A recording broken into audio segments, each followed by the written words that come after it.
psicólogo e sexólogo Oswaldo Rodrigues.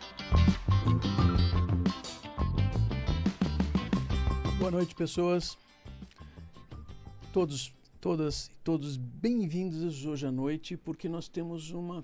Bom, vocês conhecem a Camille Borges, nossa colega do Instituto Paulista de Sexualidade, do Impassex, mas hoje ela vai, não é só ajudar a trazer perguntas e coisas assim. Hoje ela vai trazer um tema importante. Em verdade, ela tem estudado bastante questões de escritos, literaturas, publicações, livros, textos que possam auxiliar e possam ajudar a gente a compreender as questões relacionadas a casais e sexualidade. Camille, boa noite. Boa noite, Oswaldo. Bem-vinda, dessa vez com uma função diferente.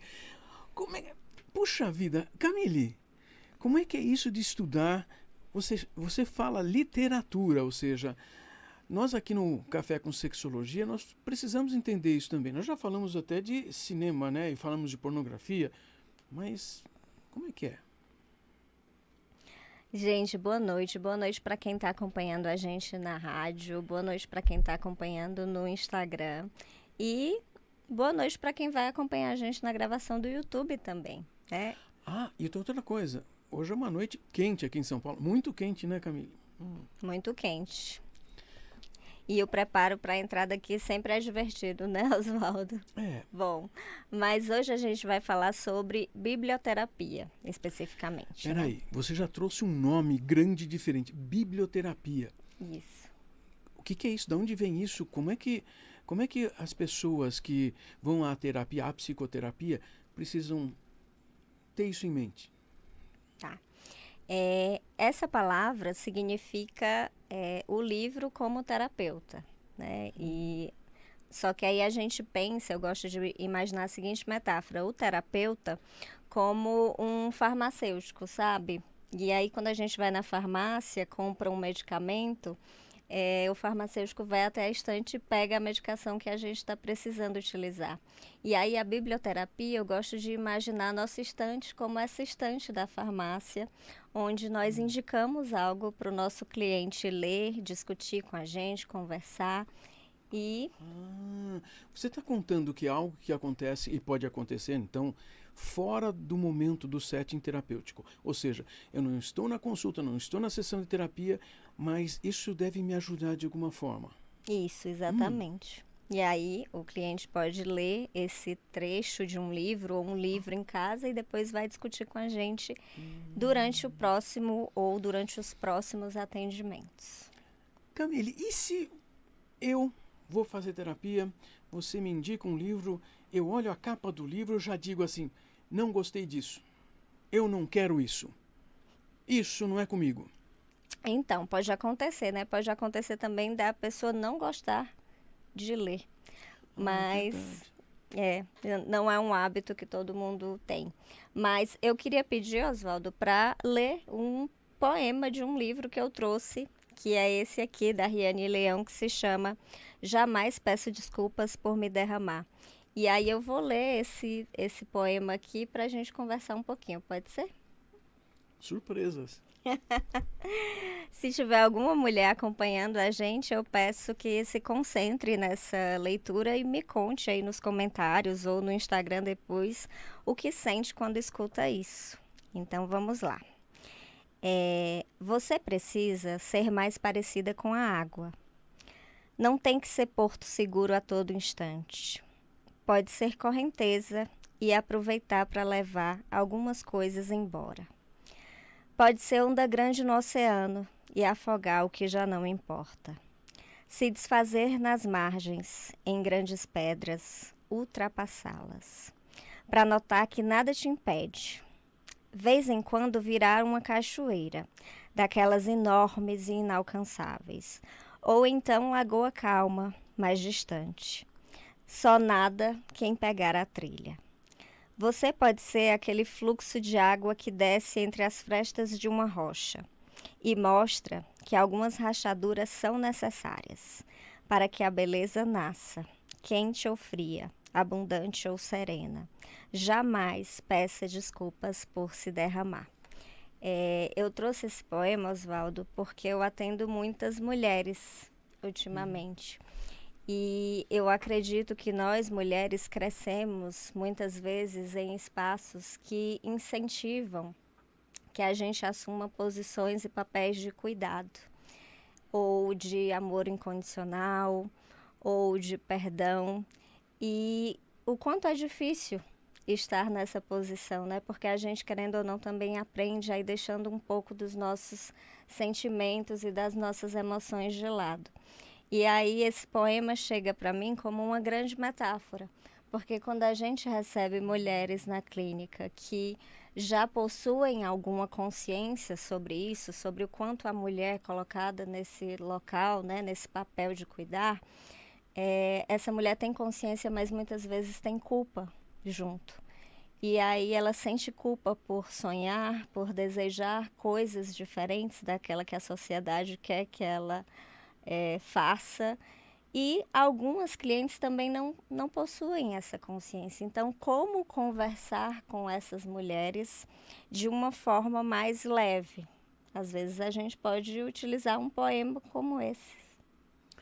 É interessante, você falou metáfora, você está falando que isso ajuda a gente a pensar, olhando o que outras pessoas escreveram sobre as nossas emoções, sobre coisas que vão ser úteis para discutir na terapia, por exemplo, sobre como nós somos, o que pensamos, o que sentimos e o que estamos fazendo da nossa vida. Você está falando que nós podemos ter argumentos escritos que facilitam a gente pensar de maneira diferente do que a gente tem pensado, começar a olhar outras coisas. E quando nós estamos falando de casais e questões de sexualidade, embora você tenha contado coisas aí relacionadas a mulheres que indicam muitas questões de casais e deve ter muitas questões de sexualidade envolvidas. Uhum. Você pediu para as mulheres que estivessem ouvindo pensarem a respeito, né?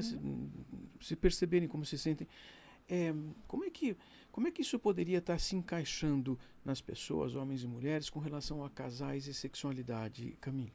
Então, nós somos terapeutas sexuais, né, Oswaldo? Então, geralmente, quando buscam o nosso consultório, o nosso atendimento, as pessoas muitas vezes descrevem uma queixa genital, né? Enfim, sei lá, tô com dor durante a relação, tô sem lubrificação, tô com disfunção erétil.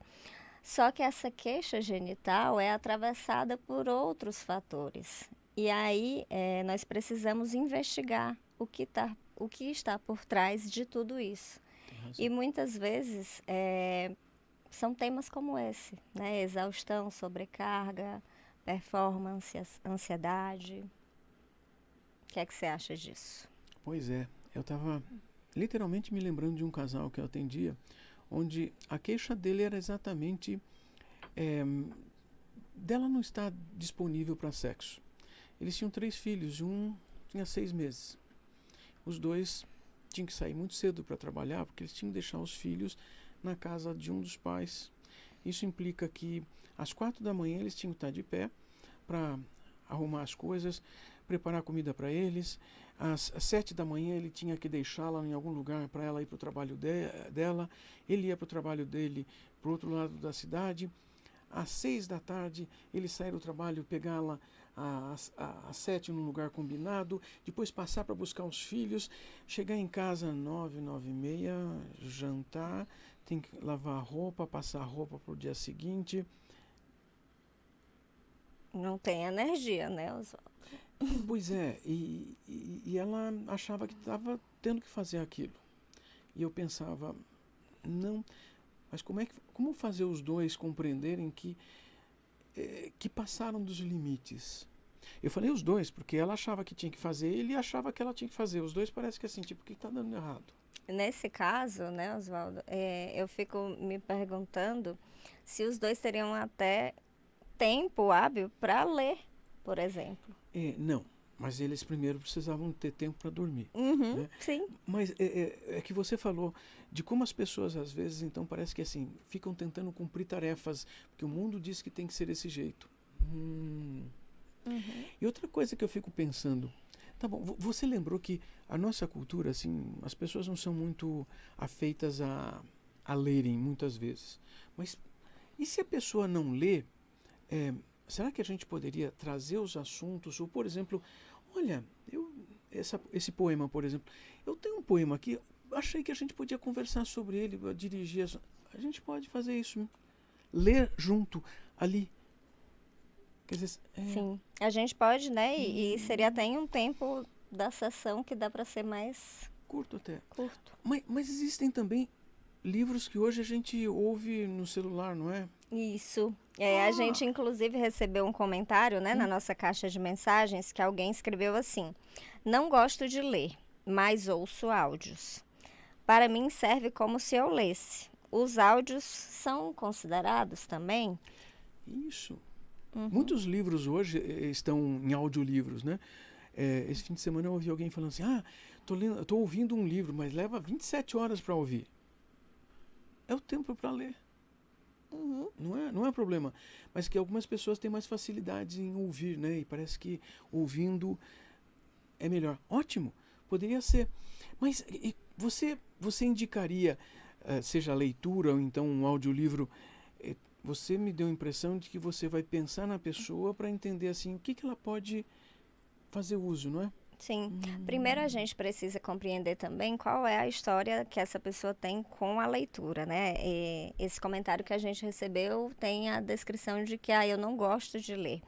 E a gente sabe que muitas vezes, Oswaldo, a gente aprende a ler como uma obrigação, né? Então você precisa ler esse livro para fazer uma prova ou para ir, enfim, associado a uma obrigação e não a algo relaxante, prazeroso. E aí a gente acaba perdendo um tantão de jovens que poderiam gostar de ler, mas que não acessaram a literatura dessa forma. Mas os áudios são super válidos. O que eu acho interessante na literatura ou no audiolivro é que a gente trabalha um pouco dessa imaginação, né? A gente não tem o acesso à imagem visualmente, a gente constrói na nossa cabeça como é aquela pessoa, como é aquele personagem.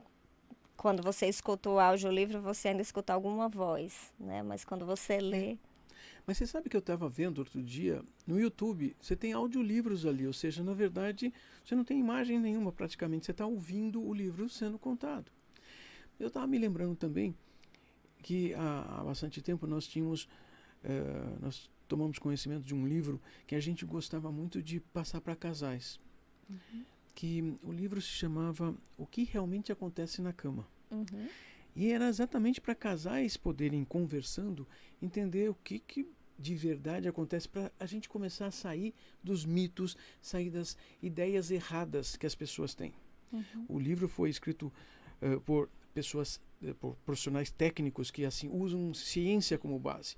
E isso é bastante bom. Você está contando que nós podemos usar um poema, por exemplo, que mexe bastante com as nossas emoções, faz com que a gente foque as nossas emoções, mas também nós podemos usar textos que são baseados em ciência para acessar conhecimentos. Esse livro, no caso, os casais leem juntos, é isso? Pois é. Essa é outra forma que eu fico pensando. Alguns casais podem ler juntos um texto, um livro, Sim. Vai ser bom? Talvez seja uma forma até de ajudar a comunicação, porque eles estão sabendo que os dois estão lendo a mesma coisa, estão vendo a mesma coisa, pensando a mesma coisa. Olha só, casais podem ler textos juntos. Nós, terapeutas, podemos pedir para os casais lerem juntos. Você já está apontando uma coisa. Aliás, eu fiquei pensando esse poema que você leu, se eu pedisse para alguns pacientes homens que eu atenda, eles lerem pensando nas suas parceiras também.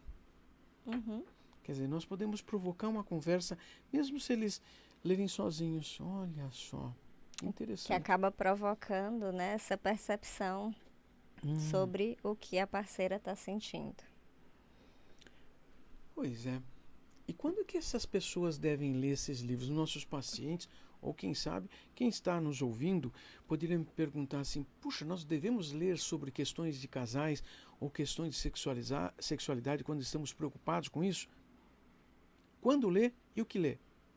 Às vezes, amigos me pedem indicações do que indicar para um cliente específico. E aí eu gosto sempre de perguntar qual é a história dessa pessoa, qual é a queixa, pelo que é que ela vem passando. Porque se é aquilo que eu falei no início do programa, um farmacêutico não vai entregar, né, qualquer remédio. Então a gente também não sai indicando qualquer texto e sem uma função específica. Essa análise, essa indicação precisa ser feita com cuidado, para a gente entender também qual é o momento que aquele cliente está vivendo.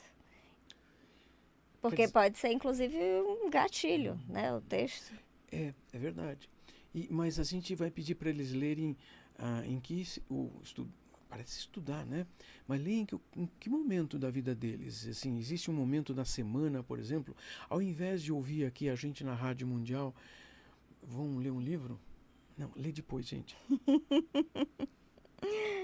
Eu acho que vai depender, né, da rotina dessa pessoa, Oswaldo, e do momento que ela está na terapia. Como é que você faz? É interessante, porque nós temos que começar a compreender também se essa leitura é importante.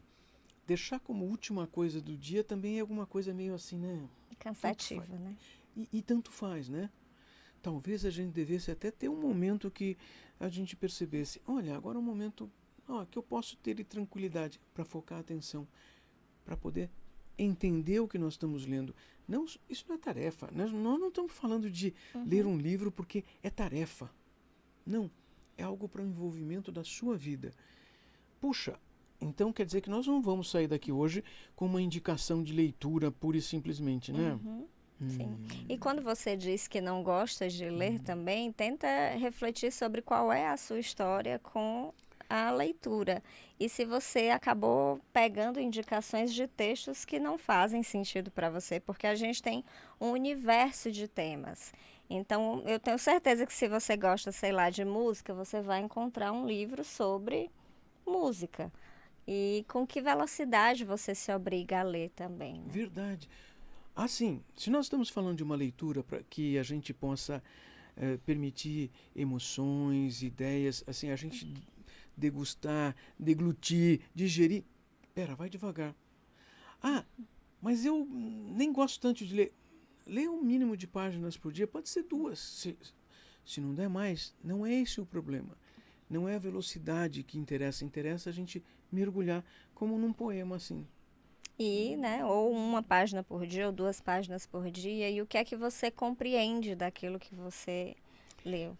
Isso. Na terapia, é bastante interessante que a gente, quando está fazendo a terapia, a gente leu alguma coisa, nós levarmos esse assunto para a terapia para nós contarmos o que nós estamos entendendo. Porque o nosso terapeuta sempre vai compreender como é que nós funcionamos, porque nós estamos explicando exatamente como funcionamos, como pensamos a realidade, como pensamos sobre nós, sobre as outras pessoas, sobre o mundo, porque essa nossa visão de mundo, essa nossa visão de nós mesmos, é que deve estar envolvida no problema.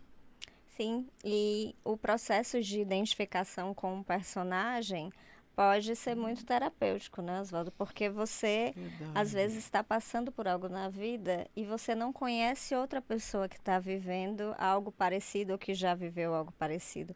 E quando você encontra no texto alguém que está contando que existem outras pessoas que já tiveram essa experiência, é um processo de identificação e acolhimento muito grande. Isso é semelhante com vermos um filme, mas tem uma diferença. E a diferença é que o filme a gente assiste 1 hora, 2 horas, terminou. O livro nós, se formos ler 2, 3, 4, 10 páginas por dia, mas não é para terminar o livro no fim de semana, porque, de novo, parece que a ideia é usarmos o tempo a nosso favor. E usando o tempo a nosso favor, tem isso. Nós começamos a perceber que determinados personagens de um livro, de um romance, podem nos ajudar a entender quem nós somos. Desconstrua essa ideia de que o livro é uma tarefa escolar, né? Ele não precisa ser isso. O livro não é uma tarefa escolar. O livro é algo para nos ajudar a entender o mundo. Mesmo na escola, era para isso, tá? Só que ali na escola a gente tinha que dar conta, porque tem que fazer prova, tem que conseguir passar de ano. Não, é a nossa vida. Se trata de melhorarmos a nossa vida. Então nós vamos pensar que assim o livro deve trazer um cuidado especial, como literalmente como se fosse um abraço, uma coisa cuidadosa com a gente. Inclusive tem livros que são difíceis de concluir, né? Porque a gente não quer se despedir daquela história, daquele personagem. E tem livro que é difícil de ler. É verdade. É complicado. Porque tem muitas palavras que a gente não conhece. Ok, vamos devagar. Podemos até aprender palavras que a gente não conhece, tá bom? Mas, puxa vida, num processo terapêutico, a gente vai ter que ler muito livro, então, ou não? Depende do cliente. Isso. Afinal de contas, assim, dependendo da gente, dependendo do que nós estamos buscando, dependendo até da nossa velocidade de leitura, calma, nós não precisamos ler montes de livros. Nós não temos tarefas aí que têm que ser cumpridas simplesmente por serem cumpridas. Vai ser bom para você? Vai ser prazeroso? Vai te trazer bem-estar? É isso que nós estamos procurando. Saúde mental é bem-estar. Sexualidade só funciona, o nosso corpo só vai funcionar bem se nós estivermos fazendo algo sob bem-estar. O casal funciona melhor se houver bem-estar. Troca de bem-estar. Sabe, nós estamos falando de algo hoje, graças a Camille estar aqui, que é uma base de algumas coisas que você está nos ouvindo. Se você perceber que você vai fazer terapia, o teu terapeuta está dizendo assim, vai ter que ler alguma coisa. Calma, essa leitura tem uma função. E essa função é facilitar o trabalho. Na verdade, é aumentar o teu tempo associado à terapia. Horas, 50 minutos por semana de terapia? Não. A terapia é mais do que isso. A terapia é o que nós fazemos durante a semana toda. Só que se pudermos guiar, dirigir para facilitar, inclusive então tornar mais rápido o processo terapêutico, é isso. É a leitura, né, Camille? É isso. E quero fazer um convite para que as pessoas leiam mais mulheres, né, Oswaldo? Tem mulheres fantásticas produzindo livros incríveis e a gente precisa preencher as nossas estantes com mulheres. Então eu quero deixar esse convite registrado e aproveitar para falar um pouquinho também sobre um projeto que eu tenho, que é o de deixar livros pela cidade. Então, pode ser que você encontre aí em algum banco da praça um livro meu com um bilhetinho, um recadinho, porque eu sou a favor de ler o livro e passar para outra pessoa ler, porque a gente precisa de políticas de acesso à leitura para todo mundo. O Brasil é um país que lê pouco porque precisa de mais projetos para que todo mundo acesse os livros. Nós publicamos muitos livros no Brasil, mas a quantidade de gente que nós temos é muita e de repente não é suficiente. Puxa, Camille, nossa noite falando do uso de literatura, de livros, já começou um assunto que provavelmente mais cedo ou mais tarde a gente possa trazer exemplos para vocês. Adorei. Porque o tempo já está acabando, né? Passou rápido. Vocês têm esse tempo conosco nos domingos à noite, às 8h30 da noite, na Rádio Vibe Mundial. Todo domingo, sim, estaremos aqui. Qual é a função? Conversar com vocês sobre saúde mental, sobre casais, sobre sexualidade, sobre os relacionamentos de casais. Eu sou Oswaldo Rodrigues e aqui nós temos a Camille Borges, que está sempre ajudando a gente, participando aqui com a gente. Então, vem aqui com a gente. Camille, como é que as pessoas encontram você no Instagram, por exemplo? O meu Instagram é @CamilleSexologia, com 2 L's e com E. E com C. Tem que dar todos esses detalhes. E sigam a gente. @Impassex. Impassex com N, de Instituto. Instituto Paulista de Sexualidade. Até mais. Boa noite. E vamos pensar mais em nós e pensar mais na nossa saúde. Pode ser?